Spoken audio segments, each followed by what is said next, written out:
Right, we're back again. We're back at it. We're going to go through the test. So hopefully you got an email from me that says, might give you the feedback, but you can get the question from it. This is question 3. So if you get it right, you confirm that you know it. If you got it wrong, then hopefully we'll see why. So yeah, orange is weathering, grey is erosion, and blue is neither. So stone. Um, Yeah, so the stones in old wall have been pushed apart by roots of plants. Yeah, that's weathering. It's biological weathering. Yeah, breaking apart is weathering.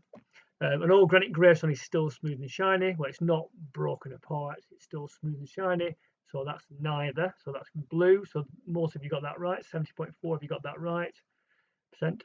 Um, a clay plough plot has crumbled. Well, that's weathering again. Well done. The 81.5% of you. And then the hard one at the bottom is the soil has been washed from a flower bed by the rain. Well, that's erosion. Transportation is erosion. So you can say a rock's been eroded because there's less of it there. So there's still a rock there, but it's not as big as it used to be. It's been eroded. But weathering allowed the erosion. It is awkward, but yeah, well done the 44.4% of you who managed to get that one right. Um, on the next one, so picking the rock, so it's sedimentary in orange, metamorphic in grey, and igneous in blue. And this is the one where it only allowed one answer, where there were 2 answers for some, but if you got one of the answers, I gave you the mark. So softest, yes, sedimentary rock. Well done. Almost everybody got that. Which is made when molten rock cools. Well, that's yeah. So that's igneous. Well done, those. I need to keep track of the numbers. So this is really question 4, but that's 4. This is therefore 5 when molten rock cools. Again, you might have to go back to it. Which is made from lava. Again, is igneous rock again. Which may contain crystals. Yes, you can either have igneous or you can have metamorphic. Both those contain crystals. Yeah, you can't have sedimentary. Limestone is sedimentary. Well done if you got that. Which requires pressure to form, either sedimentary, correct, or metamorphic, not igneous. Igneous is released from the earth or it cools from molten. Doesn't need pressure.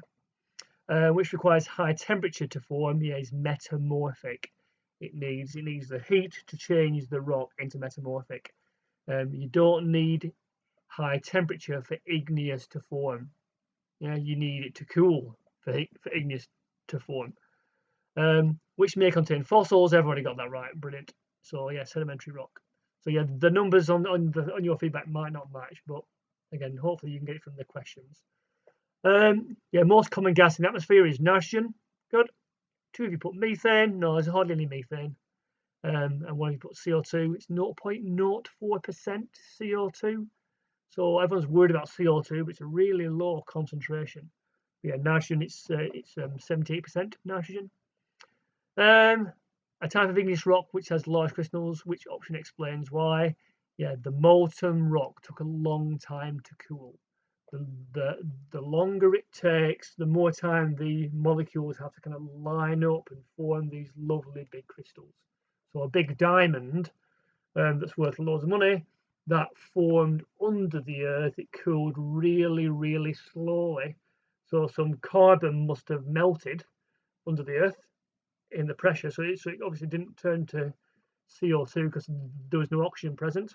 So that melted and then it reformed, and then it could line up in a certain way to form a diamond. Yeah, if it cools quickly, you get really small crystals. What layer is found beneath the crust? That's the mantle. A couple of you put magma. The mantle is made of magma, but the layer is called the mantle. So that's just a technicality where you got that one wrong. If you got that one wrong, H, the oceanic crust can be pushed underneath the continental crust due to moon plates. The oceanic crust gets pushed under because, yeah, it is denser. Yeah, so all the ones seem a bit plausible, but yeah, it's just denser. If you're more dense, you sink down. So we have the continental crust, the oceanic crust, they meet. This one's denser, so it gets pushed underneath it. or it sinks underneath it. And where you get that rubbing, that's where you get seismic activity. That's where you can get volcanoes forming, earthquakes happening. And you don't want to live in Japan.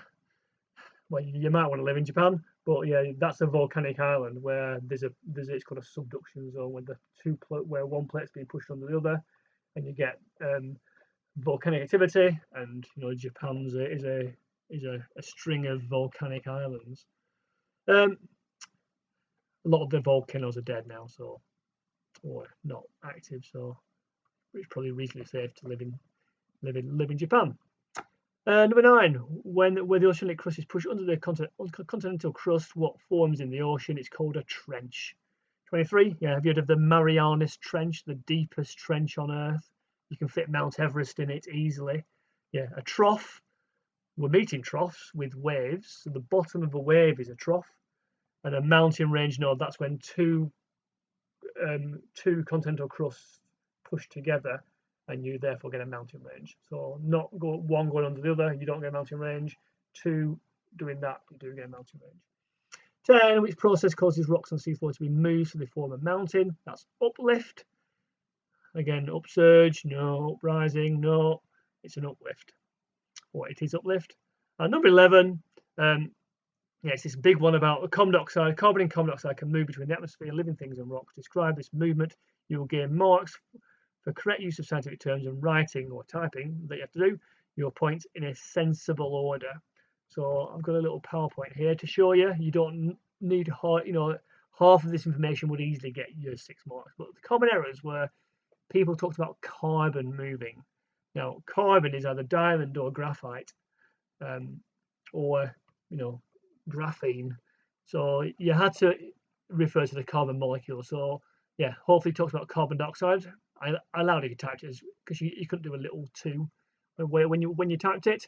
Some of you said it's CO2 enters a leaf by photosynthesis. No, it diffuses into a leaf. It's used in photosynthesis, and it makes the carbon-containing molecule glucose. Okay. Again, if you put carbon dioxide is used by a plant in photosynthesis, plenty enough detail for key stage 3, easily enough. But you can see here, I'm giving you the formula of glucose. You can see that's the carbon that was in carbon dioxide.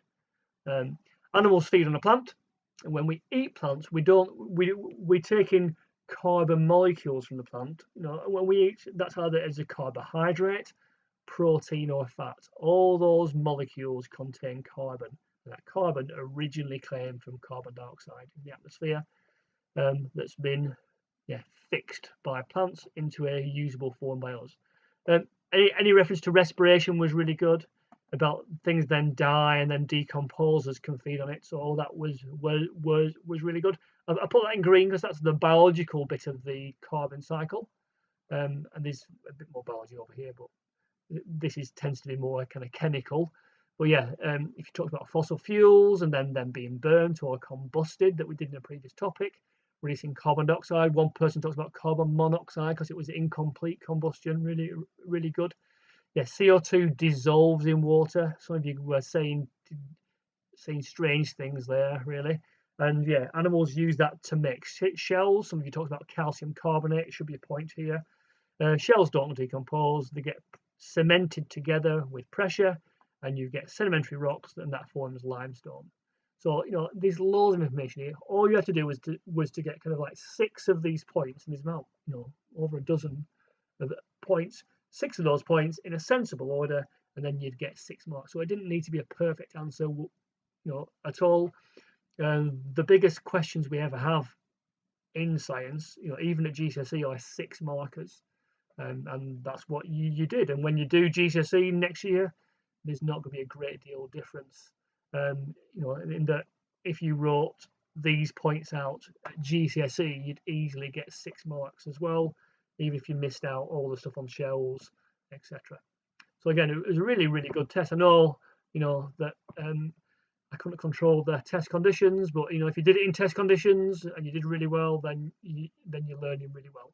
If you referred to your book and it was your best test ever, then it just shows that probably you need to do a bit more revision next year so that the stuff that's in your book is more fresher in your head when you do a test. Okay, So I will sign off there, and there'll be some more instructions for you to do some stuff on Light.